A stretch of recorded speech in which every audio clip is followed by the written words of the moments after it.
Shalom dan salam damai dalam kasih Tuhan Yesus.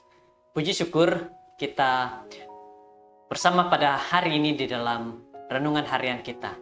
Saudara-saudara yang terkasih dalam Tuhan Yesus, judul renungan kita adalah siapa saja yang berdosa. Dan ayat renungan kita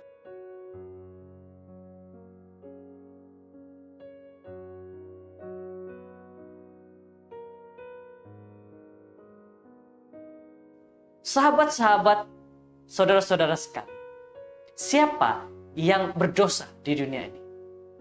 Bersyukurlah kepada Allah karena Dia tidak pernah menarik kembali tawaran pengampunannya atas dosa kita.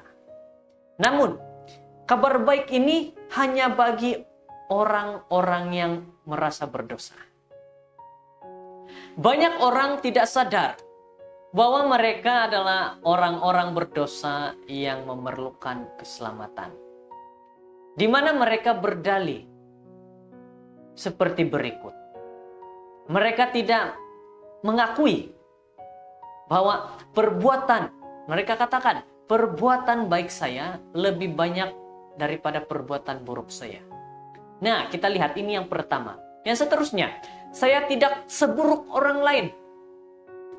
Dia merasa bahwa dirinya lebih baik. Yang seterusnya, pada umumnya saya ini orang-orang baik. Jadi saudara-saudara, sahabat-sahabat semua, inilah pernyataan-pernyataan yang seringkali didengar pada zaman ini. Merasa bahwa benar. Mereka merasa bahwa kelemahan-kelemahan tidak akan mempengaruhi keberadaan mereka di hadapan Allah yang Maha Kuasa.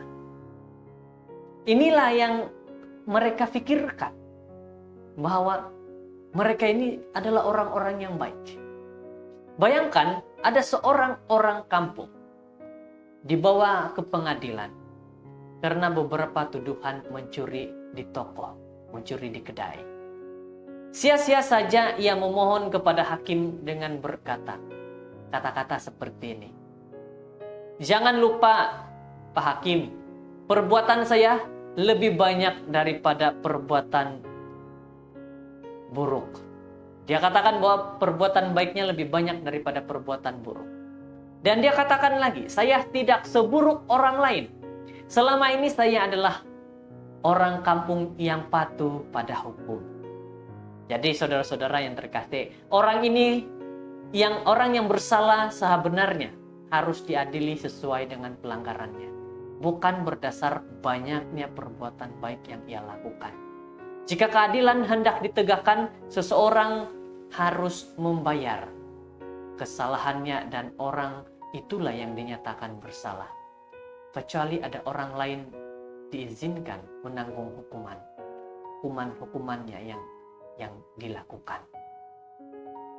Inilah yang Yesus lakukan.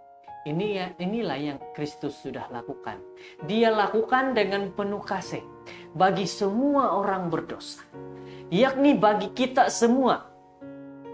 Sebagai orang yang tinggal di bumi ini, bumi yang berdosa, maka kita semua orang-orang berdosa. Karena semua orang telah berbuat dosa dan telah kehilangan kemuliaan Allah.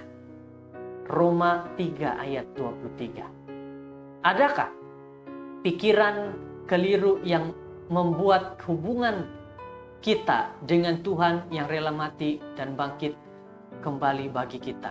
Adakah yang menghalang hubungan kita kepada Tuhan? Jika demikian, Dia sedang menantikan kita mengakui semua keperluan kita dan beriman kepada Dia. Saudara-saudara yang terkasih, Tuhan sedang menantikan kita untuk mengakui segala dosa kita. Kita nyatakan bahwa kita ini orang berdosa. Keselamatan adalah pemberian Tuhan. Itu bukan karena terpaksa, tetapi diberikan dengan percuma. Pengampunan itu kepada semua orang yang merasa berdosa serta bersalah. Saudara-saudara yang terkasih dalam Tuhan Yesus, jika kamu berkata, saya tidak buruk dari orang lain, berarti kamu sudah gagal dalam ujian yang terakhir dalam kehidupan kita. Saudara-saudara, sahabat-sahabat, para pendengar yang mengikuti renungan pada hari ini, siapa saja orang yang berdosa? Saya orang berdosa. Saudara-saudara yang mendengar juga orang berdosa. Semua kita adalah orang berdosa. Karena apa? Karena dosa sudah masuk di dunia kita ini. Maka kita semua orang-orang yang berdosa. Maka dengan itu, akuilah segala dosamu di hadapan Tuhan. Nyatakan itu. Dan katakan bahwa Tuhan adalah tempat untuk berserah. Dan Tuhan adalah yang mengampuni akan dosa-dosa kita. Semoga dengan firman Tuhan hari ini memberi kesadaran kepada kita bahwa kita bukan orang-orang suci, tapi kita adalah orang yang telah berdosa karena hidup di dunia orang yang berdosa. Terima kasih. Semoga dengan firman Tuhan ini memberikan kepada kita satu kekuatan dan kesanggupan mengakui dosa kita. Terima kasih. Shalom.